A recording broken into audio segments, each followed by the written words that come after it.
it was able to give me the sustainability and like the substance to be able to do what I'm doing now. And so I'm forever grateful for that. Which is a great trait, because if something prepares you for the next step, then you kind of know Absolutely.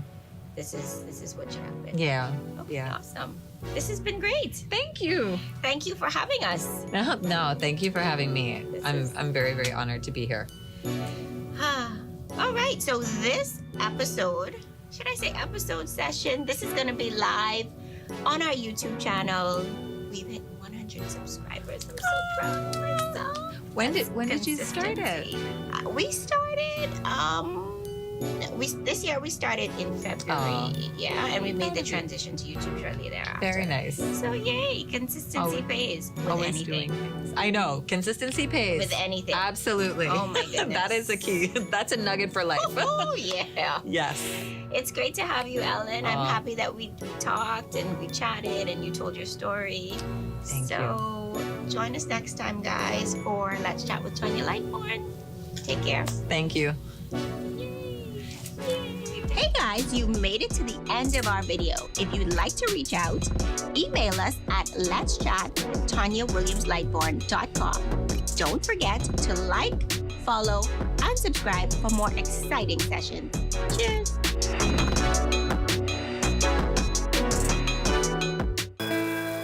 Abuse, domestic violence, suicidal tendencies. Are you being stressed out from these problems?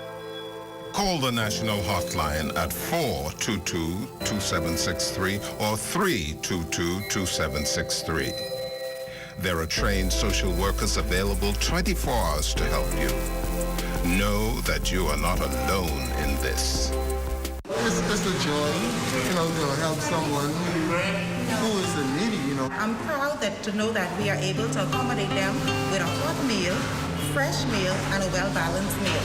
A lot of our clients, as you know, it's in the inner city and persons who really improve and so much have lost their jobs. And for whatever reason, 2 months, 3 months, they really don't have anything. You have to have some kind of kindness to do this. Abuse, domestic violence, suicidal tendencies. Are you being stressed out from these problems? Call the national hotline at 422-2763 or 322-2763. There are trained social workers available 24 hours to help you. Know that you are not alone in this. Hepatitis is the inflammation of the liver, which is the organ responsible for filtering toxins from the body, producing bile for digestion, and producing proteins and clotting factors. The most important cause of hepatitis worldwide is viruses, of which there are 5 main types: A, B, C, D, and E. Hepatitis B and C are major health challenges globally, affecting over 300 million persons worldwide. The suspicion of hepatitis may be a challenge, as there are typically no symptoms. However,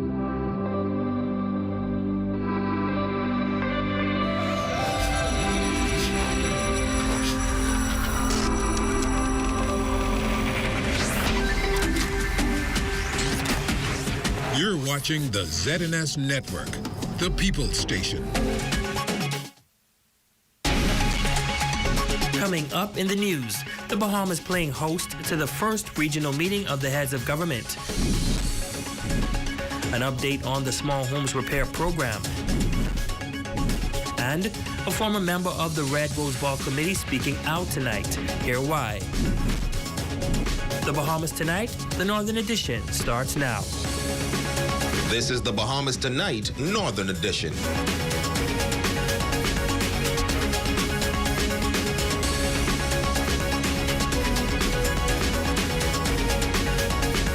Good evening and welcome to the Bahamas Tonight, the Northern Edition. I'm Ramiko Knowles. Thank you so much for tuning in. Topping the news, the first regional meeting of the heads of government for the Caribbean taking place in the nation's capital today in preparation for COP27. Regional leaders will gather to solidify their position in the fight against climate change. Prime Minister the Honorable Philip Davis talking about the effects that climate change is having on the Bahamas. During the first Caribbean Regional Heads of Government meeting in preparation for COP27, Prime Minister the Honorable Philip Davis says that September has become a very poignant time for the Bahamian calendar, pointing out that September 1st will make 3 years since Hurricane Dorian made landfall on Bahamian shores. Hurricane Dorian devastated Abaco and Grand Bahama, ripping up homes and businesses and schools, shattering families and communities, and resulting in many loss of lives. The nation's leader adding that the Bahamas is located in a region of the world that is accustomed to fair storms, and the certainty of more Category 5 storms in the future underscores the urgency of addressing climate change. We know we need to rebuild for resiliency and to adapt for the realities of a warming planet. But that's a task made harder by the economic impact of Dorian. That one storm alone cost our small country billions of dollars. In fact, half my country's debt can be linked to hurricane damage. Over the past 7 years, the Bahamas lost over $4.2 billion due to various hydrometeorological events. In 2015, Hurricane Joaquin's damage was pegged at an excess of $119 million. In 2016, the devastation of Hurricane Matthew is estimated to be around $508 million. In 2017, the effects of Category 5 storm, Hurricane Irma, was over $130 million. And then in 2019, Hurricane Dorian's damage is said to be over $3 billion. The Prime Minister says it is countries like the Bahamas who have contributed small fractions of global emissions that are paying the highest price. This week, we come together with shared determination so that in November, we'll speak in one voice at COP27 on the most vital and urgent climate issues of our time. Our goal is to construct practical climate financing solutions, ones that help us move forward rather than lead to further indebtedness. However, Davis adds that he is optimistic about their collective ability to meet the challenges of climate change. He believes they can change the course. Central Bank of the Bahamas announced that it's relaxing its lending qualifications criteria. A statement released yesterday says effective immediately, lending institutions may, on a case-by-case basis, approve applications for new personal loans. This is expected to positively impact overall growth and development of the Bahamian economy, but will it? Tonight, a financial consultant shares his view on what that really means for the average Bahamian. Simone Davis reports. In an effort to stimulate credit growth in the country, the Central Bank of the Bahamas has pledged to make it easier for residents to acquire personal loans by relaxing the requirements needed to qualify. The statement read, effective immediately, lending institutions may, on a case-by-case basis, approve applications for new personal loans subject to the total debt service ratio for the facility and any pre-existing obligations not exceeding 50%. That is, unless stipulated regulatory requirements have been imposed by the central bank on specific banks or credit unions. This increases the total debt service ratio from the current range of 40% to 45%. Following this announcement, local business and financial consultant Roger Roll says this may be a good move for residents. Anything that is going to be lessened in terms of the requirements for someone to qualify for credit is not bad. Roll stressed the importance of Bahamians ensuring that they have good credit, especially before trying to get a loan. They should understand the two main factors with this announcement by Central Bank. One being that I can get a personal loan, not a mortgage, where I don't have to come up with any down payment. I can be financed completely by the bank. It does not mean, though, that it's automatic. It's a case-by-case basis. If you have no credit, that may not be the best. Roll notes that with the current economic climate, he believes financial institutions would now be forced to consistently find creative ways to alleviate the financial burden on residents, starting with educating them on how loans work. A manager, like a salesperson, I think need to understand a little bit more that's going on in the community, because while they are levied, we're trying to see if they can promote loans, and you see the ads when you go into the banks. There's, I think, a way where many of our consumers, those who go and look for the loans, the borrowers, they struggle with the understanding of the loans. Central Bank stated that it will continue to monitor the impact of credit trends on the outlook for the external reserves and domestic financial stability and adjust its monetary and prudential policies as necessary to ensure continued stability and sustainability. For the Bahamas Tonight, the Northern Edition, I'm Simone Davis. Well, 600 teachers are excited about the new signing of the new industrial agreement with the government that will now reflect an increase in their salary. Tonight, our Jolanda Thompson speaks with the Assistant General Secretary in the Bahamas Educators, Counselors and Allied Workers Union, who says that this first negotiation makes them optimistic about the road ahead. We were very excited. It was more than just a collective bargaining agreement for finances. Assistant Secretary General Rochelle Manchester of the Bahamas Educators, Counselors, and Allied Workers Union says that the teachers' core focus is on their well-being, protection, and health. A lot of people look at teachers and think, oh, all they want is the money, but we want a good insurance. We want to, after looking at a computer screen for umpteen amount of months, weeks, you know, we want vision, we want dental, we want those type of things, you know. The financial benefits, yes, it's great, but then we also want a grievance procedure that allows us to voice our complaints with dignity. You know, we want certain things in place. We want to be safe in our schools.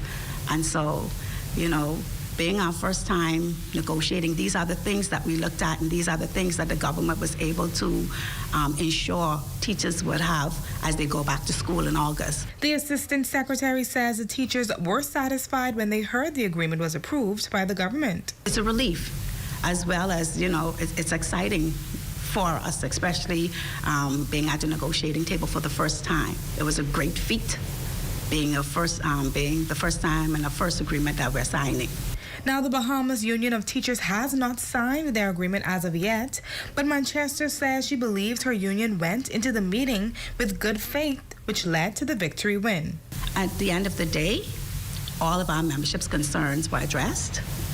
All of our concerns were addressed, and we feel as if the agreement that we signed is an awesome agreement, and it is pertinent to this time. Manchester says that the teachers that are a part of this particular union will begin seeing their increase at the end of this month.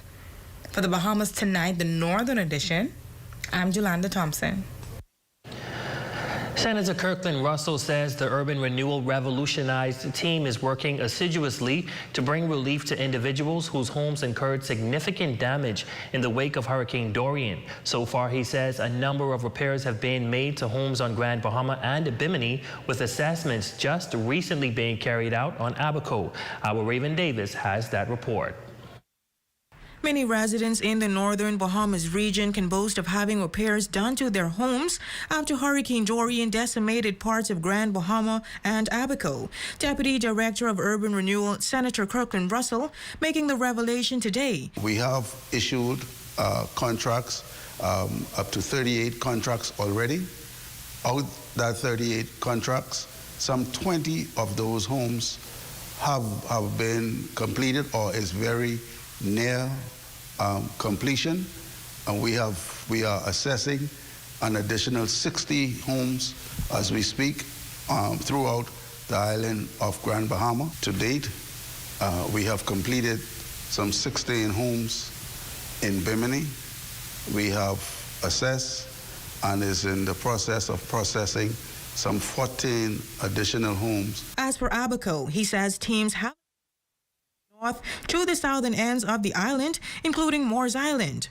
To this end, he says residents are pleased with the work happening, adding that while government initially earmarked repairs for some 2,500 homes, the Prime Minister has mandated that the program be sustained beyond its original timeline, scope of work, and budget. We realized that there was a lot of persons whose roofs were fixed, but the interior of their house was in a compromised state.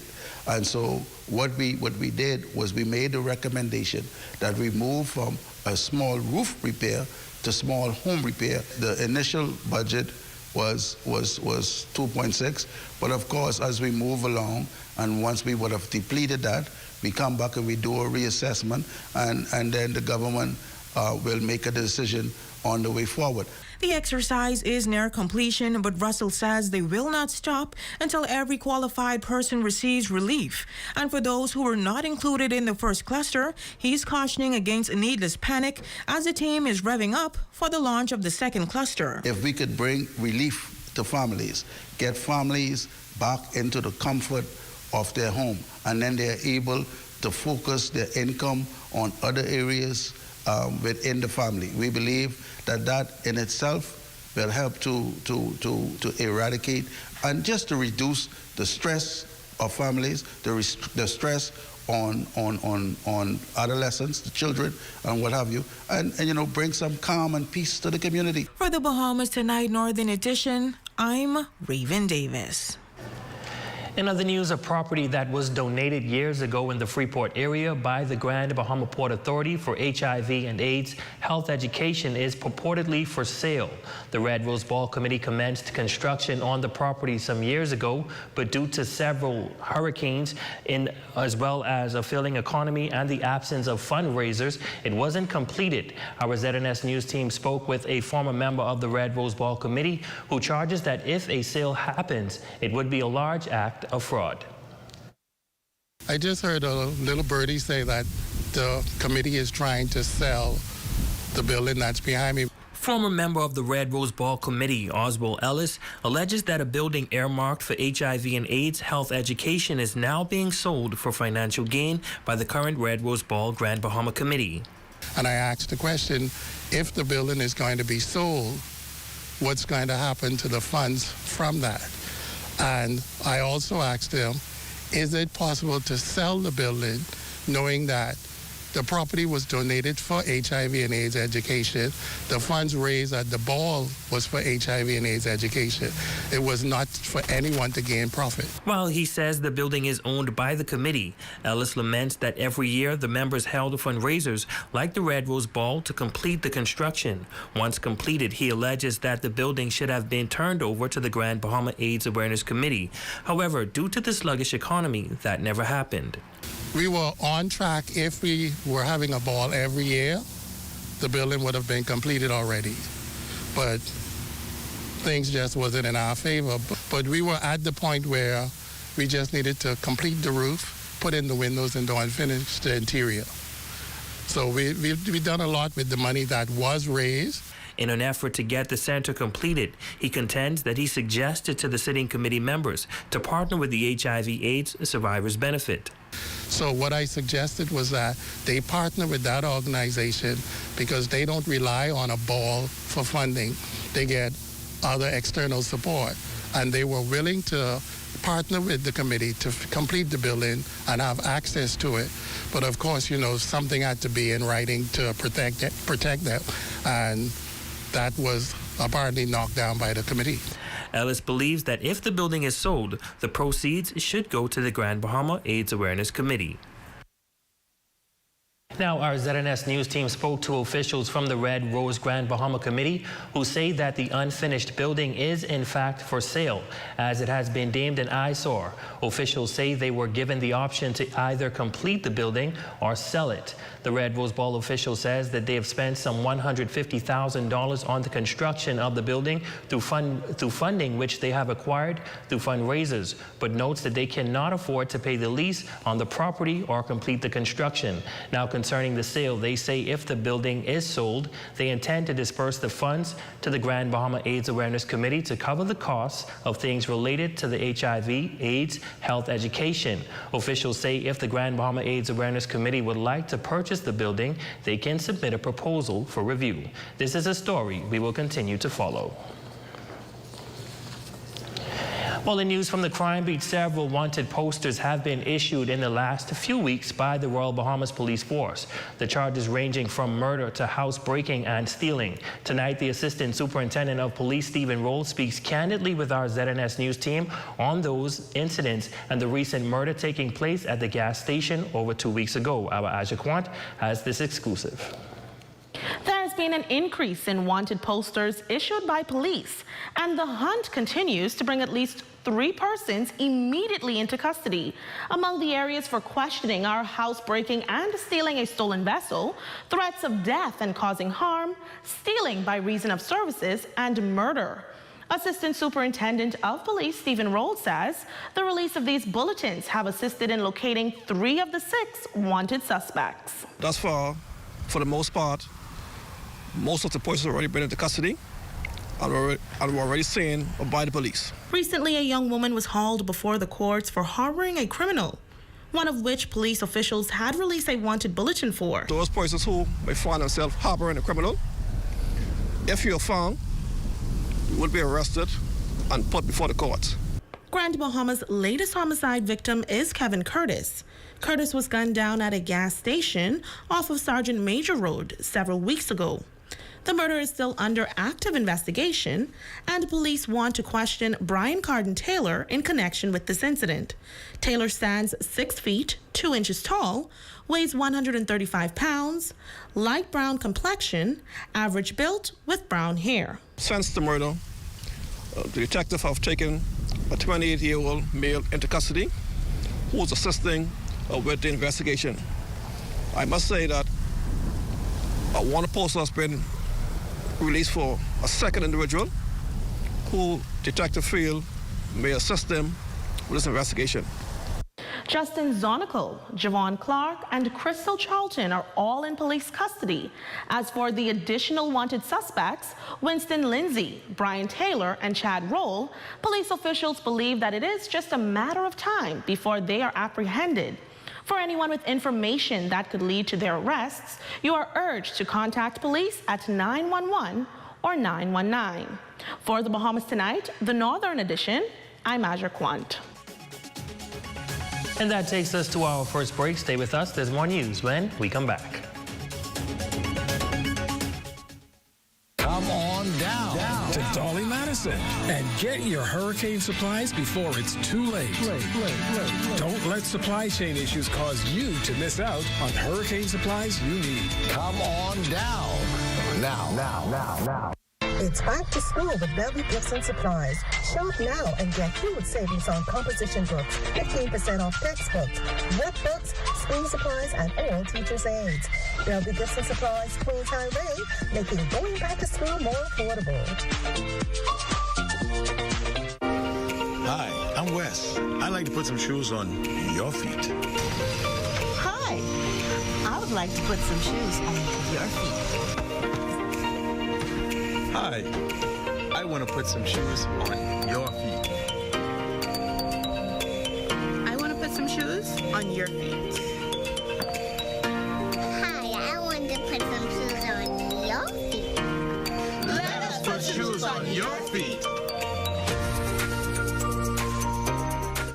It was one of the hardest hits this island has ever experienced. Hurricane Dorian decimating what many call home.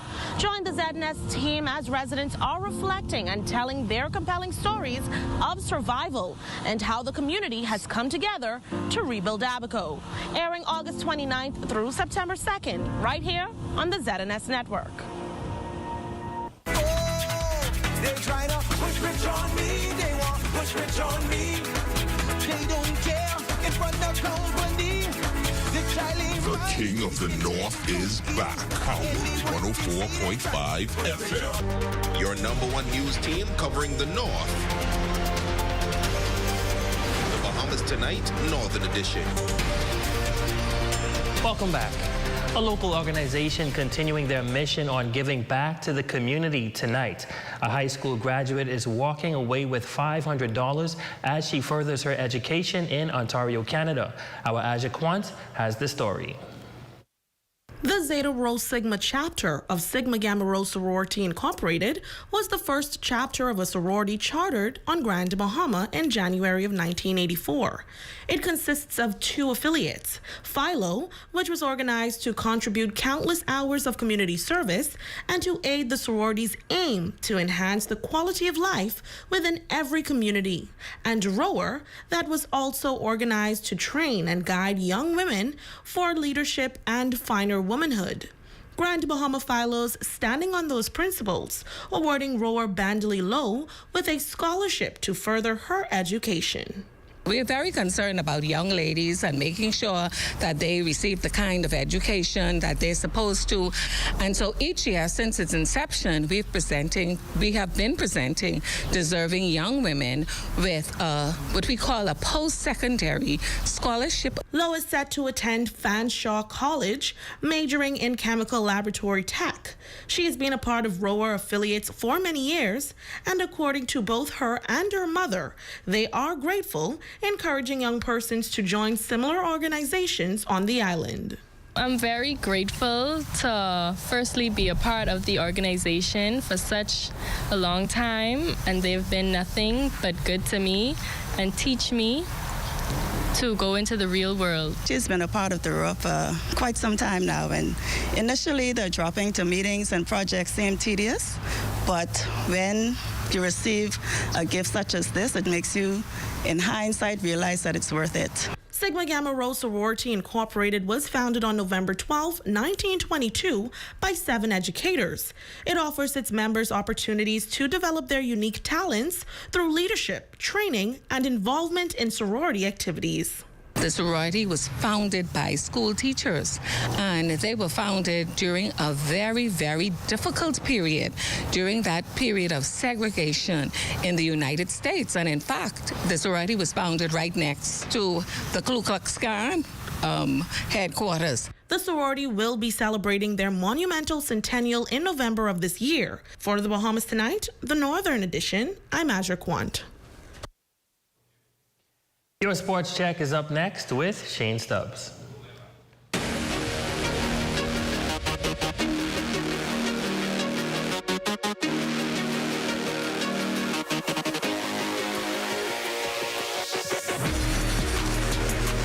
Good evening, ladies and gentlemen. I'm Shane Stubbs, and this is your check on sports. The 2022 North American, Central American, and Caribbean Association NACAC Track and Field Championships are just 3 days away, and the anticipation is growing rapidly. NACAC Technical Director Michael Serralta explaining why this meet is important for every athlete set to compete. A lot of people will be here because this will be a possibility of qualifying, automatic qualifying, hopefully for them for the World Championships in Budapest, and it is already a guaranteed automatic qualifying for the Pan American Games in Chile this coming up year. And the relays, both top 2 teams also qualify for the Pan American Games. Now our Jay Philippe joins us live from the sports complex where all of the action is going to happen beginning Friday. Jay, this meet is also has another angle, and that's the economic benefit having over 600 athletes from around this world. You are absolutely right, Shane. You did say it gives another angle as far as economic benefit for athletes, for the tourism sector here in Grand Bahama. And right behind me, in fact, there are a lot of the volunteers preparing for the last-minute preparations leading up to the NACAC Track and Field Championship. These athletes will be in the starting blocks doing the various hurdles events and also other events that's going to be involved with the NACAC Championships. But Shane, back to you. You talked about a major economic impact. I have with me Norris being the Deputy Director of Sports here in the Northern Bahamas. You know all about economic impact and heads and beds. Definitely, and this event is certainly going to do that. Well over 600 individuals will be on the island. So the economic impact for that is you look at your taxi drivers, your straw vendors, hoteliers, your bus boys, and the caterers inside the hotel. They're definitely going to benefit from the next 4 or 5 days of athletes and fans and parents, coaches all being inside of the Alukaya Hotel. And our island is definitely going to get an economic boost after this weekend. You talked about economic boost. What went into preparing? I know it took some time in order for the Bahamas to be a host country. Talk about the intricate parts of preparing for this championship. Well, first of all, I'm glad that we have a government that sees the importance of this kind of events coming to the island of Grand Bahama in the person of first and foremost of the cabinet of the Bahamas and being able to convince Minister Mario Bolek being able to convince his cabinet colleagues of the importance of this, and then having members of parliament like Obadiah Wilshcombe and the Honorable Ginger Moxie to support that vision for Grand Bahama, because you know Grand Bahama has been dubbed the events capital of the Bahamas, and so this is just the first in many events that will bring an economic boost to the island of Grand Bahama. There you got it, Norris Ben, speaking about the economic boost here from the NACAC Championships, and over 500 athletes, coaches, officials, and visitors will be on Grand Bahama just for these track and field championships, which begins Friday morning as early as 9 a.m. Now, I also have with me Trumiko Archer, the president of the B3s. You and I talked about the development of the sport. Can you expand a little bit on that, please? You know, the development of the sport cannot be done without pinpointing Grand Bahama as the centerpiece of one of the things that we want to do, and we really want to grow track and field throughout the Bahamas. And there's no better place to have this event than Grand Bahama. I think that this is historic in the sense that this has been the first time that we, would have had these championships here in the Bahamas, and we wanted it to be in Grand Bahama. I think that this is the rising of a new day in Grand Bahama in track and field, and this is an opportunity that I think will spill over into other islands, and we're so happy that we're able to negotiate terms here in Grand Bahama. There you have it, the president of the B3, Trumiko Archer. The NACAC Championships begins this Friday as early as 9 a.m. We have countries such as the United States of America, Canada, the Bahamas, of course, Trinidad, Tobago, and the entire Central, North American, and Caribbean countries. Back to you in studio, Shane. Thank you so much, Jay. And that is your check on sports. Stay with us as we present our Facebook Friend of the Day when we return.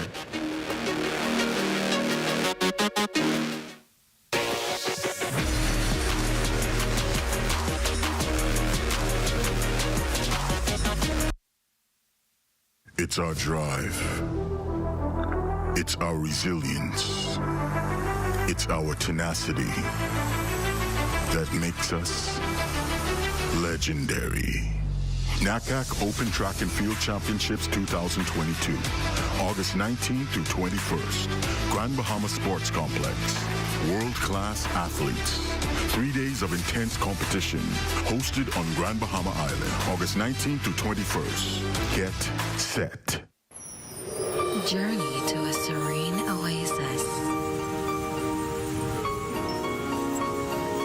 Relax. Rejuvenate.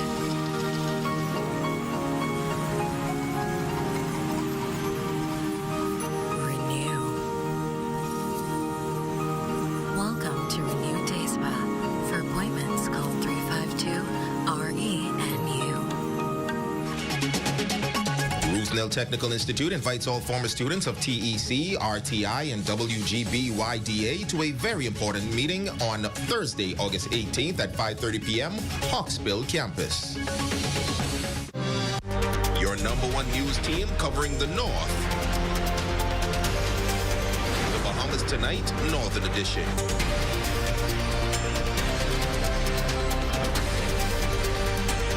Well, you are our Facebook friend of the day, and of course, we want to say thank you so much for your support. And that's going to do it for us here in the North. I'm Ramiko Knowles. I'm Shane Stubbs. Thank you guys so much for tuning in. Be sure to stay tuned as the Bahamas Tonight continues.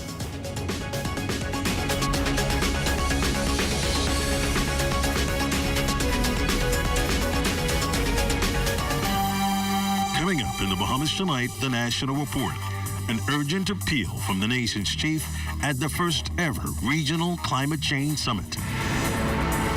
Education officials seeking new hires. And in sports, DeAndre Ayton to miss the FIBA qualifiers. The Bahamas Tonight, the National Report, starts now. This portion of the news is brought to you by BTC Super Fast Internet for Less. Best rate, no debate. Sign up today. Pleasant good evening. I'm Desmond Saunders. Welcome to the Bahamas Tonight, the National Report. Thank you so much for looking in. The Cable Beach Strip in western New Providence buzzing with activity tonight as delegates of the first Regional Conference on Climate Change are in town. The Bahama Resort is the venue for the high-level meeting where regional leaders are formulating a strategic plan for the COP27 conference in November. Fern Carey leads us off tonight. With the Bahamas and other small island states feeling the effects of climate change, Prime Minister the Honorable Philip Davis says it is imperative that countries in the region have a unified voice as it prepares to present a case to the international community to receive climate financing and other support to mitigate the fallout from global warming. It is one of the reasons why the Prime Minister has high expectations that the first ever regional climate change conference now underway here in New Providence will reap significant dividends for stakeholders. What we expect to achieve here is the promotion of ensuring that the individual needs of our various Caribbean communities are identified. We see how we could find our common interests and common cause to ensure that our voice is heard. There are a number of issues that we'll be discussing, and the outcomes from here will be documented in an outcome paper that we will hope to be put to COP27, and in speaking with one voice, we think we will be able to move the needle a little bit. Wealthier countries reportedly contribute the most to climate change, but it is developing countries that are paying the price. And while these countries have promised some $1 billion in climate financing, Prime Minister Davis says they have not followed through. The pressure is not that we are pressuring them, but they have committed. We want them to live up to their word. Because for my part, and I've said it before, we are commitment fatigued and we are pledge fatigue. So, of course, the pledge to make available $100 billion is yet to be realized. And that was made, how many years ago now, Donald? 15 years ago. And so the question now is, the time for action is now. The time for talking needs to cease. The Prime Minister is, however, optimistic that countries in the region will soon have access to climate funding. I'm confident that, and I'm cautiously optimistic, but confident that we might see some results in that regard. I mean, the initiatives that's been embraced now by legislation in the United States and Australia gives me that confidence that we will see at least those two countries living up to their commitment. Regional heads will now begin the work to formulate a workable plan that will provide tangible relief from the effects of climate change. For the Bahamas Tonight, I'm Fern Carey. Now, just minutes after that press conference, the Climate Change Conference opening ceremony took place. Carla Palmer tells us that it gave President of the United Nations 27th session of the Conference of the Parties, better known as COP27, to hear directly from regional leaders on climate change. Climatologists globally all agree that rising sea temperatures, stronger and more severe hurricanes, coastal erosion, and rising temperatures are just some of the effects of climate change. The problem so serious that President-designate of the 27th Conference of the Parties of the United Nations Convention on Climate Change, Dr. Sameh Shukri, says the time to act is now. COP27 in Sharm el-Sheikh will take place at a critical moment for our planet. The best available science provided by the IPCC latest reports and other relevant reports issued this year unambiguously establish that the window for climate change action is rapidly closing, whether for the achieving the temperature goal and keeping the 1.5 degree target alive and within reach, addressing the widening adaptation gap, or for meeting the finance goals and commitments. And despite all recent efforts and public expressions of political commitment, there still exists a sombering deficit with regards to mitigation action, adaptation response, and the provision of reliable, predictable, and appropriate finance. Dr. Shukri underscored the efforts by Prime Minister the Honorable Philip Davis as critical to move from talk to an action plan. Serious, meaningful, timely, and at-scale implementation is needed through robust action and elevated levels of ambition across the board to address this deficit and bridge the obvious gaps. COP27 also comes at a moment of great uncertainty on the international stage. as the world continues to face a set of cascading risks and emerging crises, all while many of our developing and these developed countries are still grappling with and recovering from the devastating socioeconomic impacts of the COVID-19 pandemic. Geopolitical tensions in various regions of the world have resulted in a looming food security crisis, an energy crisis. With climate change reportedly advancing faster than predicted, Prime Minister Davis says success will require collective action. The challenges we face are stark, but they are not insurmountable. One thing is clear: success will require collective action. Friends, there really is strength in numbers, and if we stand together, we are less likely to fall apart. We cannot get stuck or allow others to languish in inaction when forward motion is required. There's much room for innovation. I just don't mean technological innovation. I also mean innovation in the way we think about climate challenges and solutions. With the official ceremony now completed, the real work is expected to get underway. Of what's expected will be intense discussions once closed-the-door sessions begin. At the Bahama Convention Center for the Bahamas tonight, I'm Carla Palmer. Well, the first day of the inaugural regional meeting has now ended. Lloyd Allen continues our coverage from the Bahama Resort with this wrap-up. Good evening, Lloyd. What can you tell us? Well, of course, good evening, Desmond, and good evening, Bahamas. Well, it's an intensive day. Many ideas discussed from these regional partners. And joining us today is Dr. Rochelle Newbold. She is the Special Advisor on Climate Change and Environmental Matters and Director of Sustainable Development Goals Unit within the Office of the Prime Minister. Of course, Dr. Newbold, it's been an exciting day, a step forward. What can you tell us about what happened today? Well, today was definitely an historical moment. This is the first meeting that the Caribbean region has been unified in its attempt to prepare itself to go into COP27 negotiations. But we found, as we always knew, that we have common issues as it relates to loss and damage, finance situations, as well as damage associated with hurricanes. And how do we, as small island states with tourism as our major contributor, how do we deal with this? And how do we get our partners to understand that they need to act, and they need to act more involved and be more aware of the fact that we need their support in addressing the issues of global climate change?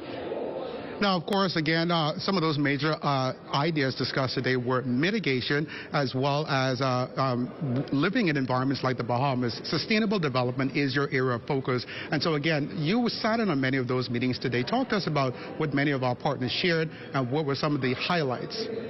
Well, I think we've beaten the horse to death about mitigation and adaptation and technology.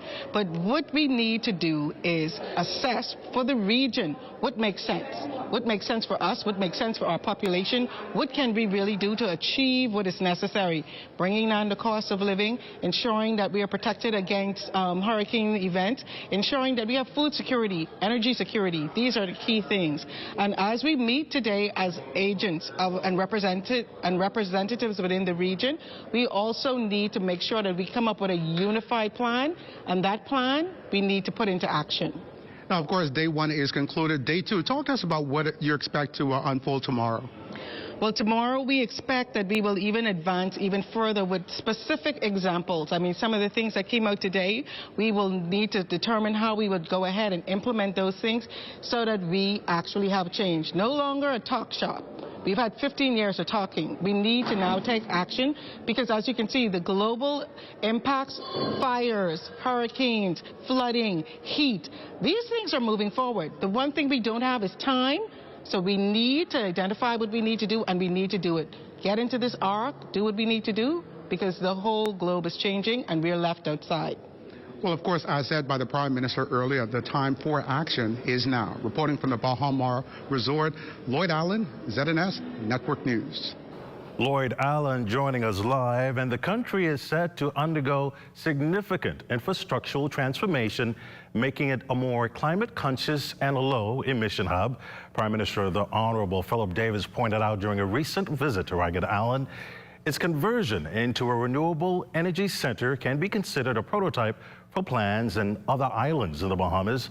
A part of the Bahamas' national energy policy, the Prime Minister says this bold initiative was made possible through a $80 million IDB loan along with a $9 million European Union grant. We will invest more than $36 million in renewable infrastructure in Abaco and East Grand Bahama. The focus of this investment in Abaco will include an $18 million investment for the restoration of electricity, services, and rehabilitation of physical infrastructure damaged by Hurricane Dorian. We will also invest $4.5 million in the installation of 5 microgrids in the East Grand Bahama area.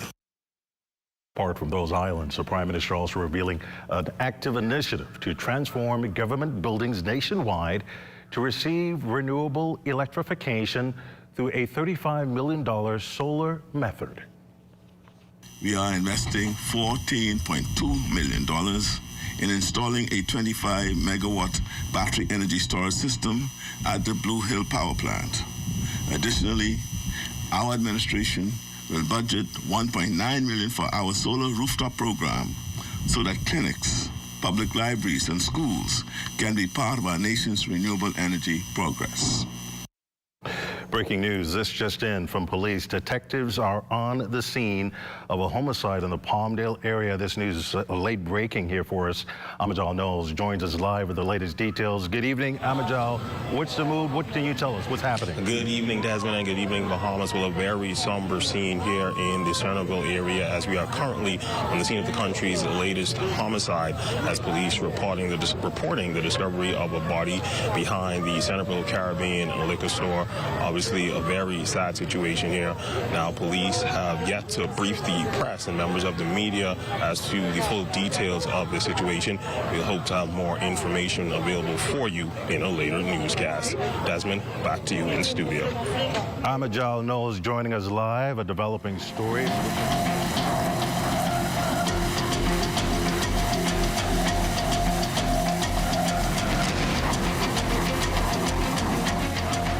This is Chief Meteorologist Basil Dane with a tropical weather update brought to you by BTC and CBS Bahamas.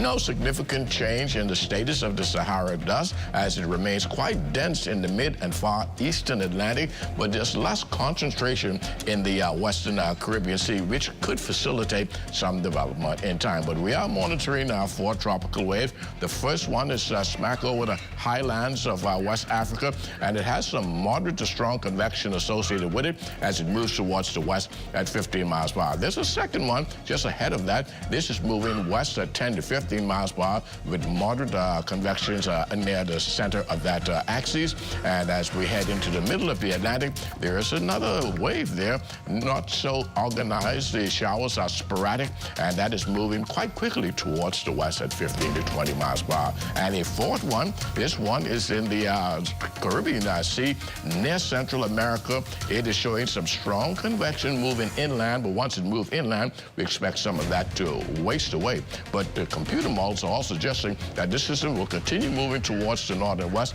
and should eventually find its way into the southwest Gulf of Mexico over the weekend, where a low pressure could form, a 20% chance of that happening. So we'll keep our eyes on this system very closely. What it develops or not, it's certain to produce some flash flood mudslides and rough surf from Van Cruz, and that's in Mexico, all the way into Brownsville, Texas. That has been a tropical weather update brought to you by BTC and CBS Bahamas.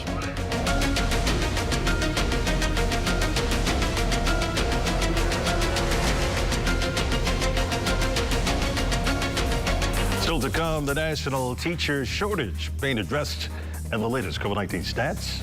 Back after this. This portion of the news was brought to you by Sun Oil Limited Shell, fueling journeys that matter.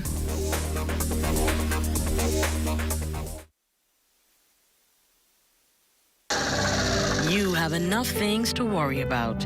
Living in a world that can seem opposite of the things you are trying to accomplish. I can need a little help with this. We're here to let you know that you don't have to go at it alone. Choose peace of mind. Choose comfort. Choose CB. Commonwealth Bank, leader in personal banking services. What? Check old girl, boy. You say she getting married? Oh, man, not again. Dearly beloved, we are gathered here today to join this man's BTC home internet with this woman BTC mobile service in holy matrimony. So they'll pay half the price compared to the other guys. What's wrong with you? Just let them... Madam, do you have BTC mobile service? I do. Sir, do you have BTC home internet to unite with her mobile service? I do. Get all the internet you want at half the price when you bundle your home internet and mobile service. So, what services do you have? Me? I have BTC at home and on my phone. Visit any BTC store to make the switch today. Mealtime rules. Don't serve yourself first. Do not eat with your mouth open. Don't rest your elbows on the table. Don't make noise when eating. Does not apply when enjoying KFC buckets. When we bucket together, we are as we really are.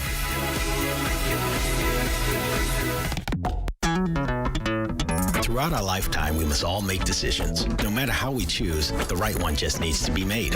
Like having J.S. Johnson Insurance Agents and Brokers as your insurance partner. We've been serving the Bahamas for over 100 years. Whether you need home, motor, marine, or commercial insurance, make the right decision. Call 397-2100 or visit jsjohnson.com. JS Johnson Insurance. Peace of mind.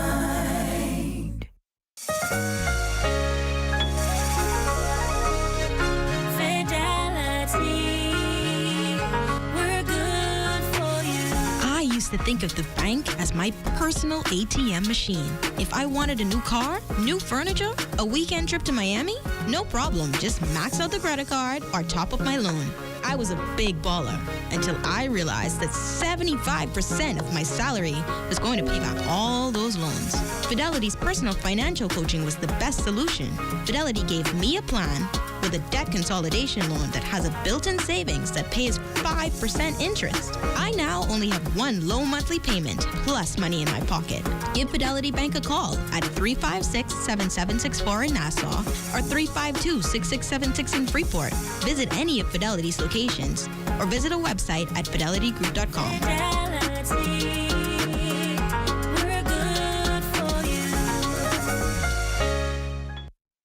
Teachers and students are on the cusp of a new school year that's expected to begin in less than 2 weeks. But the question remains, will the teacher shortages that plagued the system for years continue to be a problem? The Director of Education explains to our Cleopatra Murphy how officials are addressing the issue. More than 200 new educators are needed to address the teacher shortage within the public school system in the 2022-2023 academic year. Director of Education Marcellus Taylor says the Ministry of Education is aggressively working to fill those posts. This is after he says the COVID-19 pandemic and reliance on virtual learning placed particular strain on the education system. When we were in the hybrid, it consumed a lot more teachers than when we were either in virtual or when we were in face-to-face, bringing all the students in as we would normally bring them in. We think coming into this year, we needed about 250 persons to support us, adequately resourcing schools. And so we think that we'll be able to get most, if not all, of that number. Filling posts on Family Islands are particularly difficult, with Taylor identifying Abaco, the island still recovering from Hurricane Dorian, as one of those facing a pressing need, a situation he says is not helped by limited housing. Still, he says to address the shortages, the ministry has also cast its net further to teaching students who just graduated from the University of the Bahamas, other local institutions, and abroad. We are at this point also looking at persons that we call craft instructors who may have a particular skill in a technical vocational subject, for example, who may not have the teacher credentials, but certainly know the skill. And and are able to impart it, and we will work with them internal training to help them with the pedagogical delivery. But the main thing is that they will be bringing the skill that we lack. Government also engaged teachers' aides to assist with lower primary, pre-primary, and areas of special education, also hiring approximately 35 Cuban educators during the last term, while engaging more is being considered. Taylor says the most pressing areas that require teachers are special education and technical and vocational subjects. When you go outside of the core technical vocational subjects from our curriculum, like, the carpentry and the masonry, when you go into things like auto mechanics, or when you go into welding, or when you go into any of these areas, it is very difficult. And so these would be areas that we certainly need to boost. While he says the ministry is laser focused on filling vacancies ahead of the new term, the approval process is not so cut and dry.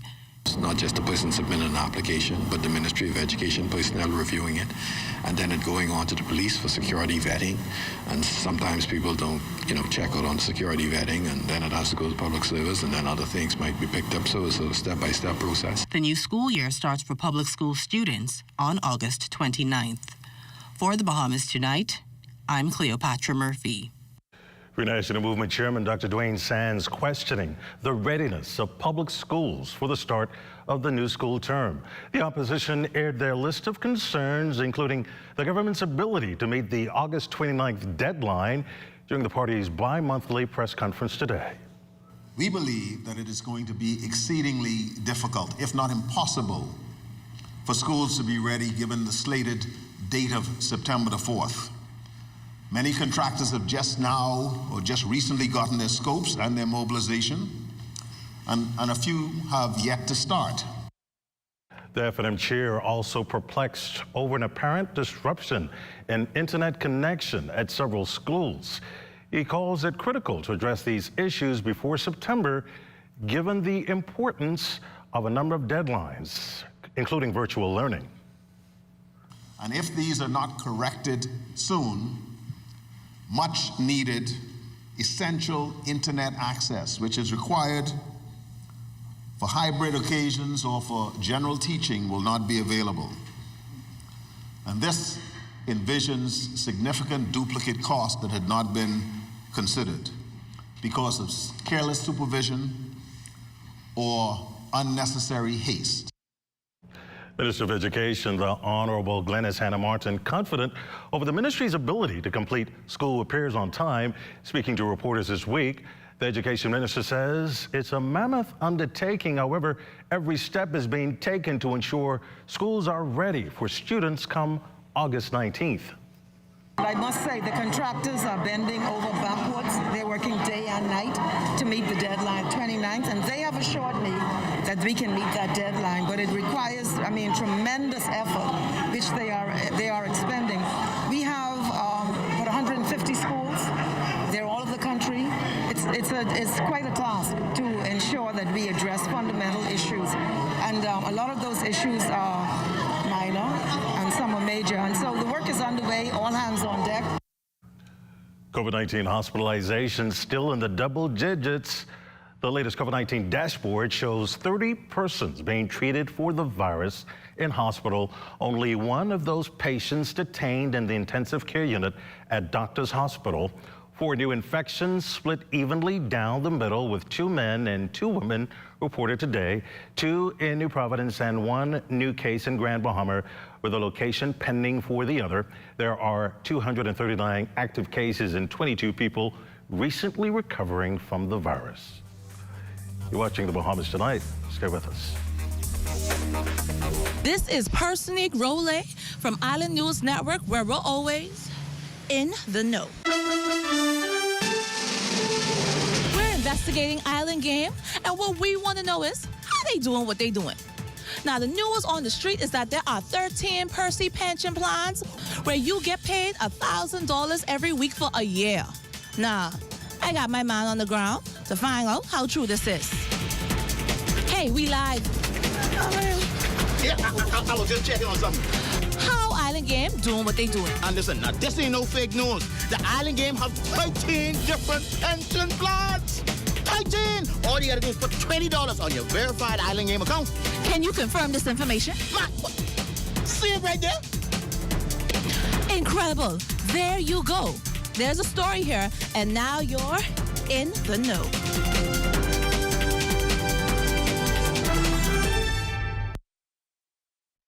I'm so glad you get me out this house. Things been rough since Marvin died from COVID. You know I here for you. How the children coping? They all right. They going out with their friends more. At least they vaccinated, so you know they safe. Well... Debbie, you serious? You ain't vaccinate the children after what happened with Marvin and they over 12? I hear so much things about this COVID vaccine, I know what to think. Debbie, what you mean? We know they're safe. Just like the other ones we to get. You forget how JJ had COVID plus he got sugar? He only pulled through because of the vaccine. I willing, Keisha, but I scared. I can't lose my children too. Well, Debbie, this COVID ain't over yet. Please carry the children to one of them government clinic. Y'all go get vaccinated and protect yourself and your family. Thanks, Keisha. I will make sure my family's safe. You better. Hey, chef, fix us up. I hungry bad. Vaccinate today, live tomorrow. A message by PAHO WHO, Canada, and USAID. Now is the time to start living the life you've always dreamed of.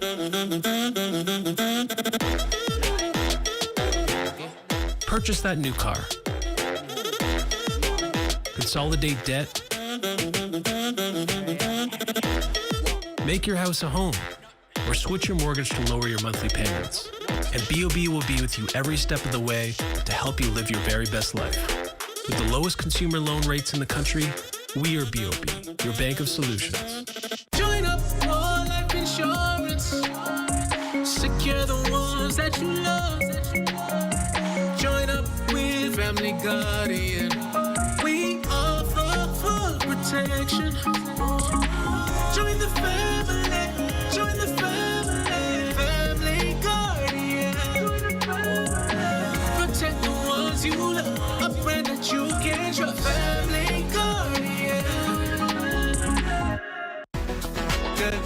Good to grow. Keeping you in the know.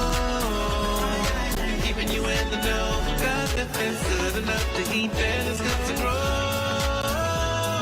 It's good enough to eat, then it's good to grow. The Department of Cooperatives at the Ministry of Agriculture, Marine Resources, and Family Island Affairs is hosting the 2022 Entrepreneurial Empowerment Workshop at the C.B. Bethel High School, where over 30 students are learning a host of different skills. Caribbean Agriculture Research and Development Institute representative Dr. Shelley Bridgewater came down to the students to teach them the importance of a healthy, balanced diet. The purpose of her class was to also show students how versatile a healthy diet can be. So today we basically had all the boys and girls making what is known as a sweet potato smoothie. So sweet potato is a popular root and tuber that is grown in the Bahamas. So what we did is to show them alternative ways that they can use that sweet potato. And one of the ways is that you can make drinks or you can make eats. Most of you would have been accustomed to things like sweet potato bread.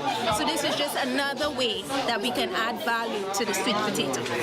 According to Dr. Bridgewater, it's important not only to tell students about the importance of a well-balanced diet, but to show them. She says it's also important to stress the importance of our native fruits and vegetables. I think they enjoyed it very much. This is the first time many of them would have been tasting a sweet potato smoothie, and in some cases it's the first time that they're actually tasting sweet potato.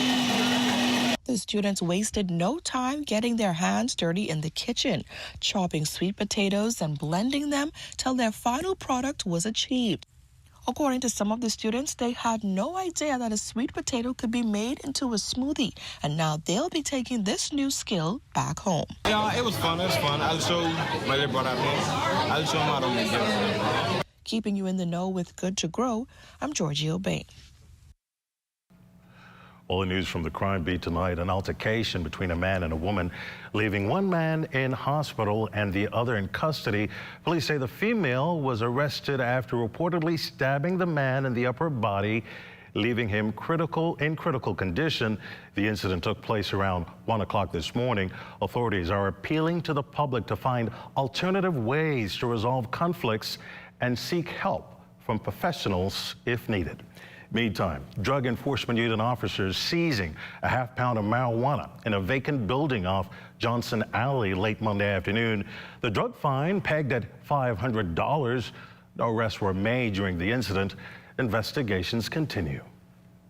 Other news for you tonight, the soaring temperatures this summer can be a challenge for anyone moving about outdoors, and what you drink, eat, and wear can also have an impact on your level of hydration. Our Crystal Darling shares his advice in this week's Fitness Beat.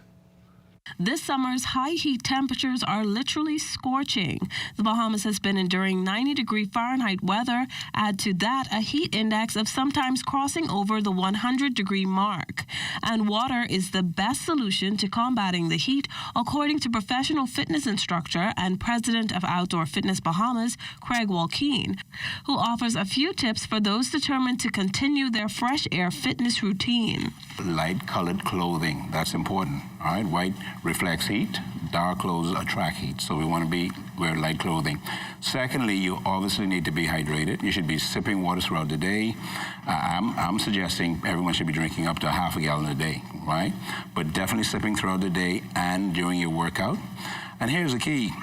If the evenings are too warm, why not do it in the morning when it's a whole lot cooler? And what you eat is also important. Fresh fruits and vegetables with high water content are optimum for staying hydrated. There are so many fruits and vegetables that are 90% water, right? Watermelon comes to mind, strawberries, oranges, apples, cucumbers, cantaloupe.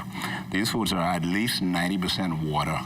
So if you're outside particularly, you should take some fruits with you to work or wherever you are and munch on those. So you're not only drinking your water, but you're also eating your water. So those are some of the best fruits for summertime. In the summer, kids tend to spend lots of time engaged in outdoor activities. And while snacks like chips and cookies are a sure bet for a quick bite, taking a few minutes more to swap them out for fruits and vegetables will definitely help. They have to stay hydrated for sure. And parents have to be careful what they're feeding their kids, right? As it is now, it's convenience. And I understand that. You know, if you can grab a bag of chips here or some cookies, drop them there and they're fine. But no, they're not really fine. That comes back to haunt us years down with ill health and the pressure it puts on our national health system. You can imagine a nice cold cantaloupe sliced up and cubed, you know, and then kids eating that as a snack as opposed to a cup or a ice cream cone or something. Walkeen believes that proper hydration in the heat or cold weather adds to maintaining a good balance between healthy eating and fitness. And all of this is key in achieving a high standard of overall well-being. For the Bahamas Tonight, I'm Crystal Darling.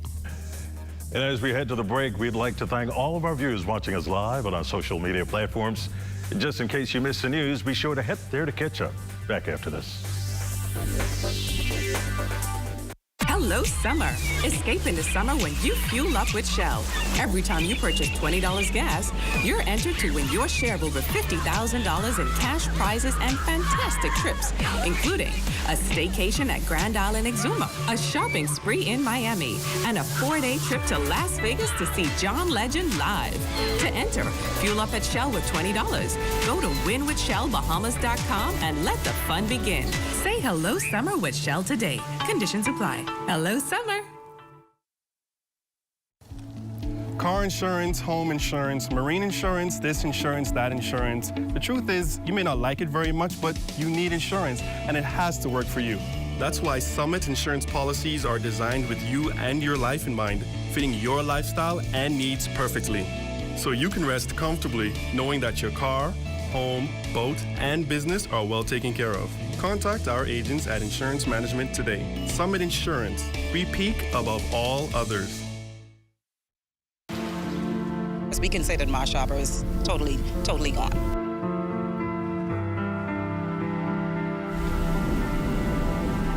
The Abaco people here is resilient. So you're looking forward now to what's ahead.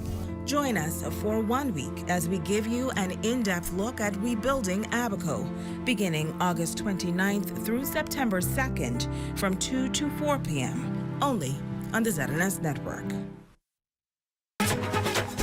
Elevate, we elevate, elevate, we elevate, elevate, we elevate. I'm Corval Pyfrom.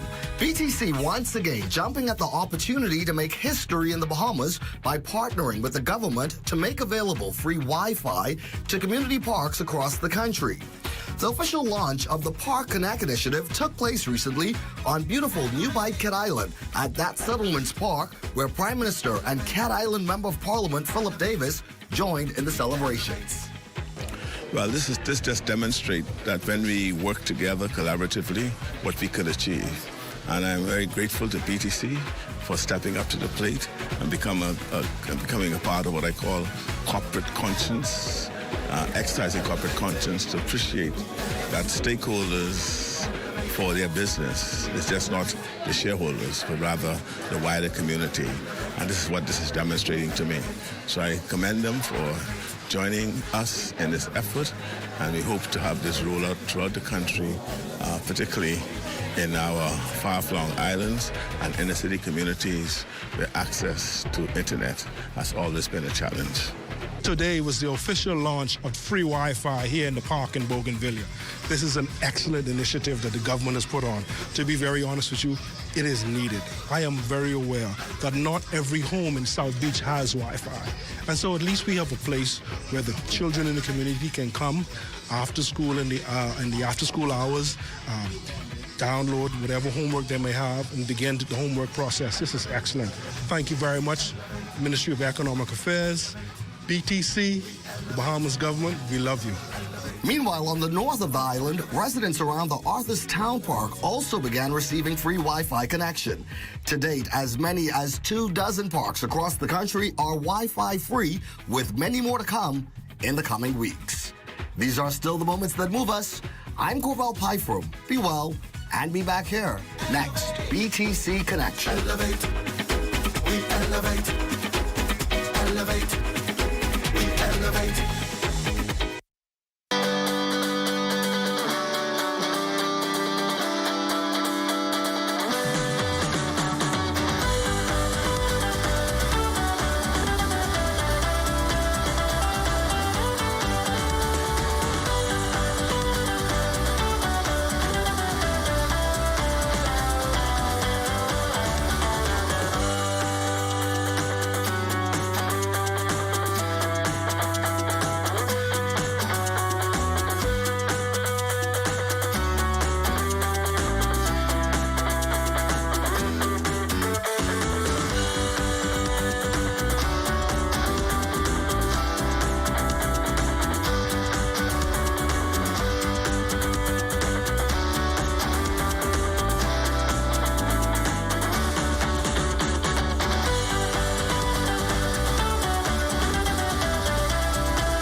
An American tourist was found dead at a resort in Farmers Hill, Exuma this morning.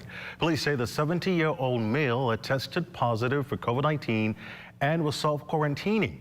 While he was found unresponsive, the death comes 3 months after 3 American tourists died from carbon monoxide poisoning at the Sandals Resort at Emerald Bay. Another was airlifted to the United States for medical care. Meantime, the body of the 70-year-old victim will be transported to the capital for an autopsy. Well, a national survey of 979 residents endorsed support of local government across the country. Rise Bahamas contracted public domain to explore the level of national awareness for local government, and 82% of those surveyed between February and April this year were registered voters. Now, 53 of the respondents also believed that local government would benefit New Providence as well. Rise Bahamas, along with its partners, the Organization for Responsible Governance and One Bahamas, have committed their efforts to facilitating great public awareness of the benefits of local government through its Imagine Local Government campaign. Well, it's that time now for a check on Family Island weather temperatures. Chief Meteorologist Basil Dean has all the details. Good evening, Basil.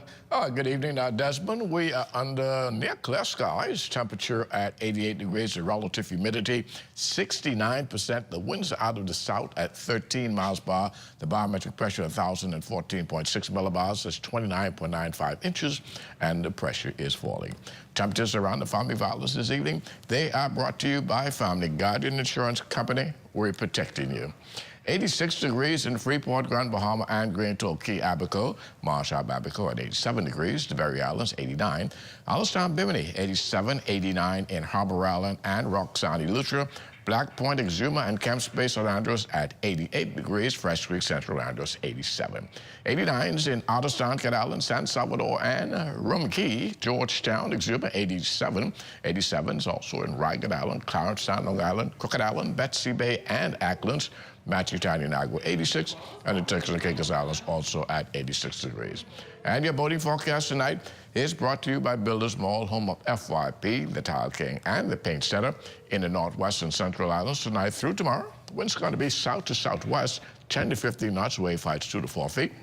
High tide, that will take place at 17 minutes past midnight. You can expect a low tide at 6:35 tomorrow morning. In the south, East Bahamas through Wednesday, east to southeast winds 10 to 15 knots, and the wave heights 2 to 4 feet. And on Thursday, for the Northwestern Islands, the winds are going to be southerly at 10 to 15 knots, wave heights 2 to 4 feet. Low tide on Thursday will take place at 7:23 in the morning, with a high tide occurring at 1:47 in the afternoon. For the central and southeastern islands on Thursday, southeasterly winds 10 to 15 knots, and the wave heights 2 to 4 feet.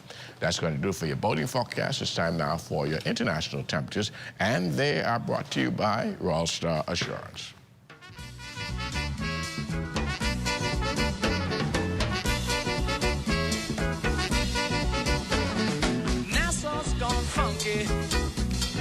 Nassau's gone soul. We've got a doggone beat now. We're gonna call our very own. Nassau rock and Nassau roll. Nassau's got a whole lot of soul. Feel right. Miniskirts, maxi And that's going to do it for your international temperatures, brought to you by Royal Star Assurance. But stay tuned, your extended weather forecast is still ahead. Nassau's gone funky.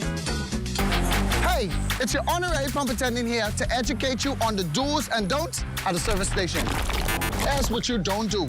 Do not pull up from the pump without first checking that the nozzle has been removed from your car. Because if you pop this, that's about $600,000 to $30,000 to replace. These things ain't cheap. What you want to do is make sure that the nozzle has been removed, or just wait for the universal sign, which is the double tap.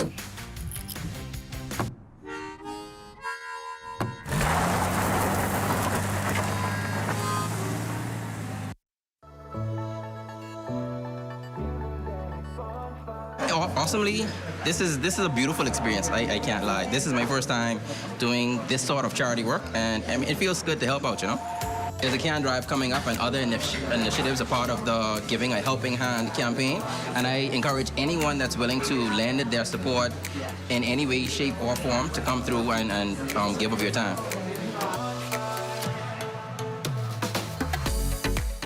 Time to save with a new perspective, where the focus is on values and principles, and people are just as important as profits, where we believe in democracy and equality, and your vote counts, where profits are shared with our members, who are also our owners, to ensure that by working together, we all win, where education of our members and training our staff are one of our highest priorities, where we serve our members' needs through continued cooperative initiatives because of our concern for the communities in which we live. Join more than 40,000 Bahamians who have made the smarter choice. Join the movement. Join a credit union.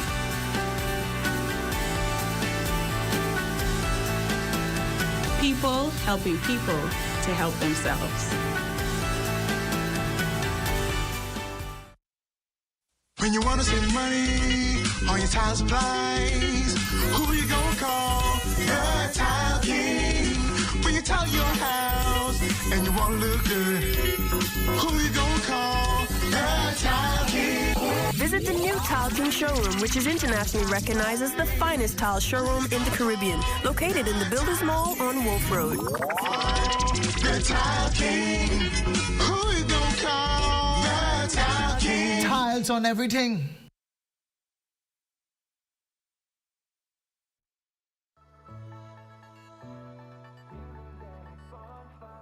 Awesomely, this is a beautiful experience. I can't lie. This is my first time doing this sort of charity work, and I mean, it feels good to help out, you know? There's a can drive coming up and other initiatives are part of the Giving a Helping Hand campaign, and I encourage anyone that's willing to lend their support in any way, shape, or form to come through and give of your time.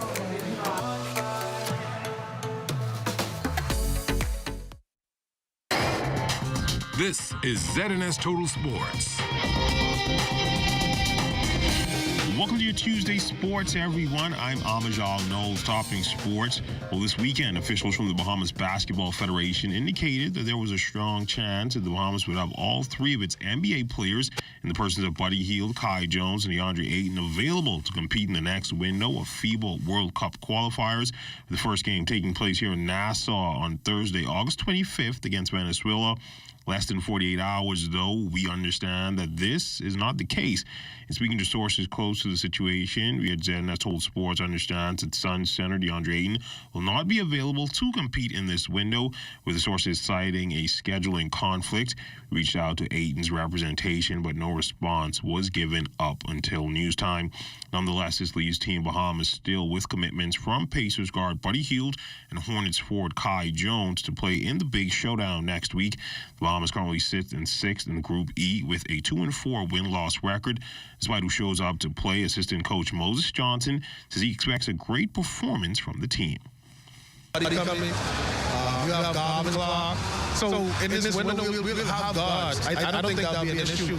I think it's just assembling the team early enough for them to synergize and for them to really come together and make it happen. I think all in all, 1 to 12, we'll be able to compete with anybody. More basketball news. The University of Kentucky Wildcats wrapped up their Big Blue Bahamas tour this weekend with the final game coming against the Bahamas men's national team. The team would go 4-0 over the week-long trip and build some much-needed chemistry. Assistant coach Orlando Antigua says he hopes they can carry the momentum into the start of the season, which begins in November. It's a ton. It helps us a lot. You know, it's one, it allows us to practice and prepare for these games. So it speeds that up, but this trip in particular allows us to form and to come together as a team, to know each other's roles, to gel, which that takes a lot of time, and it takes a lot of, not until you're in games when you're stressed do you really find out a lot of stuff. And we learned a lot about ourselves as a team, which is good. In track and field news, it's arguably the biggest track and field event ever to grace the island of Grand Bahama.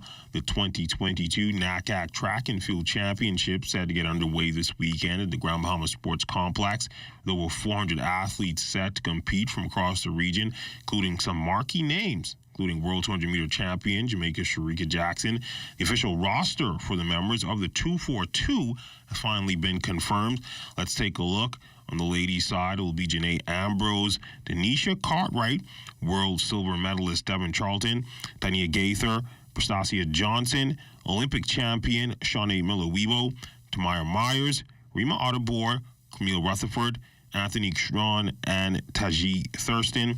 On the men's side, we'll have Anton Andrews, fresh of his gold medal winning performance at the Under-20 Championships, Carlos Brown, Xavier Coakley, Andre Colebrook, Samson Colebrook, Kawan Culmer, Bradley Dormius, Tristan Hanna, Taraj Hudson, Ian Kerr, Holland Martin, Wanye McCoy, Sean Miller, Wendell Miller, Commonwealth gold medalist Laquan Nairn, Kennard Roll, Alonzo Russell, Shaquem Smith, world under-20 bronze medalist in the javelin Keyshawn Strawn, and high jumper Donald Thomas. Again, the NACAC championships begin this Friday. Also this weekend, the first of its kind, the National Go-Kart Trials put on by the Bahamas Motorsports Association. This is the Bahamas is seeking to ratify a team to compete at the FIA Motorsports Games set for October 26th through the 30th in Marseille, France. An organizer tells us more. This week we are here to select the first ever Bahamian national go-karting team. We have entered the FIA Motorsports Games, which is the Olympic Games of Motorsports, which is being held in the south of France at the Paul Ricard circuit, which is home to the French Formula One Grand Prix. There are 72 nations going, competing in 14 disciplines of motorsport, from Formula One style racing to sports cars, GT racing, touring cars, rallying, and go-karting. And we have entered a team in the go-karting slalom event, the go-karting endurance event, and the esports event for simulator racing. A large number of the prospects were participants of the association's edu-karting program and spoke about how they got involved, as well as their expectations for the event.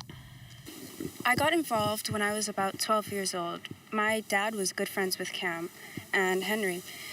Being in the kart is just the most amazing feeling. Being like the thrill of going as fast as you can, it's just mind-blowing.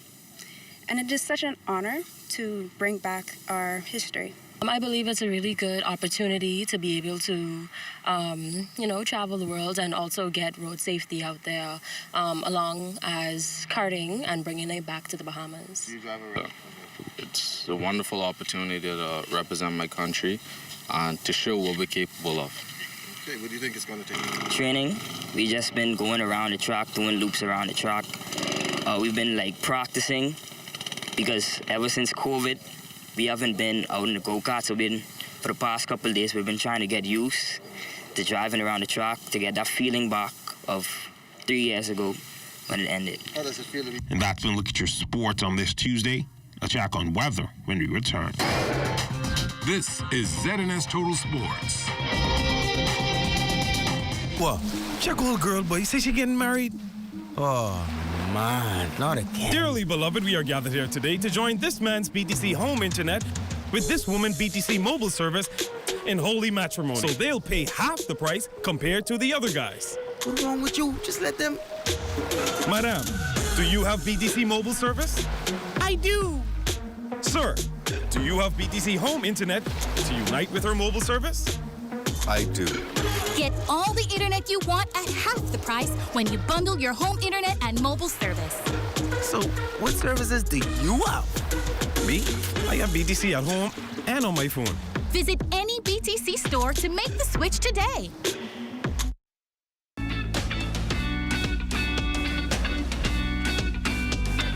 Ready, get set, and off we go into the 2022-2023 school year.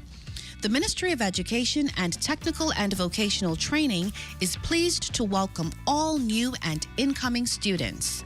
Parents, please note that registration for new students is ongoing. Kindly log on to the ministry's website, choose the Student Registration Application tab, and register your child for the school nearest to you. Be sure to submit a current and frequently checked email address to ensure you receive swift feedback. You will receive a confirmation email within 1 minute of submitting your application. Help your child to make the mark this school year.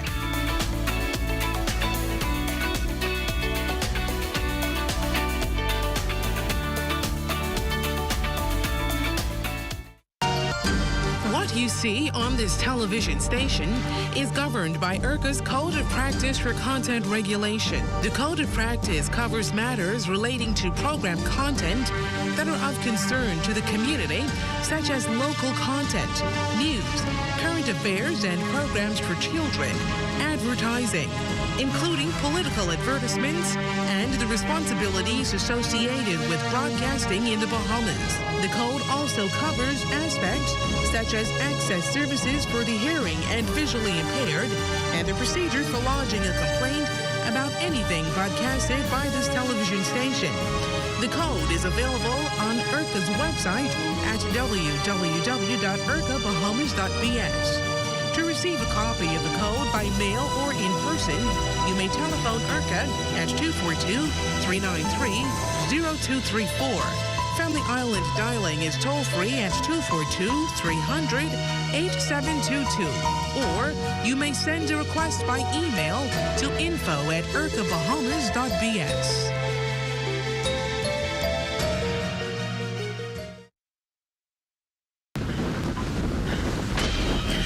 hurricane watch or warning has been issued, it is extremely important to be prepared and know just what to do.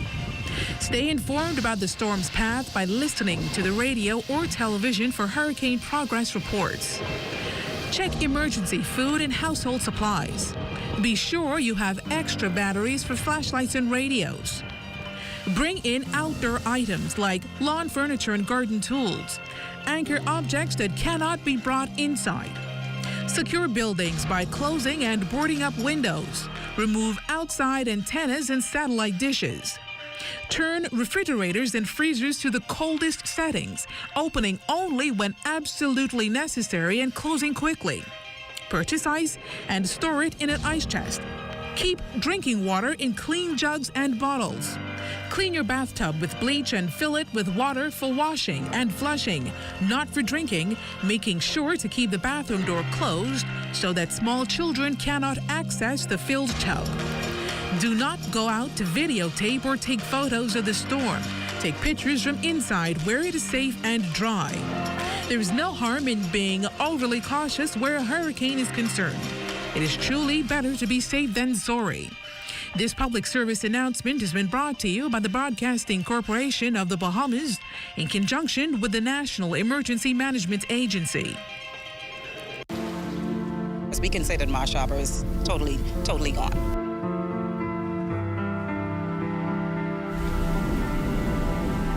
The Abaco people here is resilient. So you're looking forward now to what's ahead.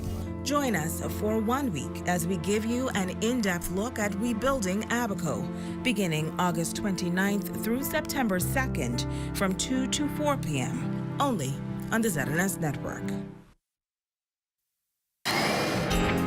Time now for weather. In our final look at weather, we still have that upper-level trophy near the extreme northwest Bahamas, which will once again fire pockets of showers and thunderstorms, particularly around Grand Bahama and Abaco, with more isolated over the rest of the northwest and the upper portion of the central Bahamas tonight through tomorrow. Our forecast tonight calls for partly cloudy, a bit on the warm side, with widely separated thunderstorms over most of the northwest Bahamas associated with that trophy we just showed you. 79 degrees is expected to be a low temperature. And tomorrow, we're looking at partly sunny with a thunderstorm in the afternoon. High temperature, very hot, 91 degrees tomorrow. And the extended weather forecast is going to keep those 90s right through the 7-day cycle. Isolated showers and thunderstorms into Thursday. Things will look better as we go into the weekend. And once again, I remind you to remain hydrated. Desmond? Very much, Basil. That does it for the Bahamas tonight. Thank you for continuing to make ZNS your first choice for news and information. Only the sun covers the Bahamas better than ZNS. From all of us here at ZNS, thank you so much for watching. Have a good night.